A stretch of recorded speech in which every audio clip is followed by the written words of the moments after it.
bez obzira na veličinu kompanije, dakle, čim se vi bavite. Biznis je vaš ključni dio. IT je support dio. Želite se baviti s onim što znate. IT dio je bolje ostaviti nekom ko se sa time bavi. Same procedure IT-a mogu biti dosta komplicirane.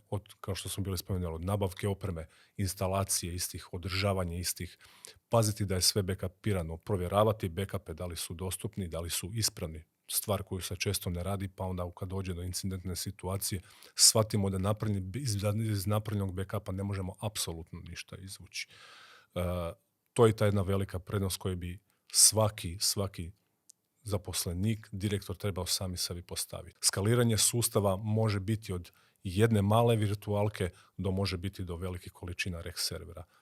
Sama količina jednostavno govori o veličini firme, o tome što se bavi.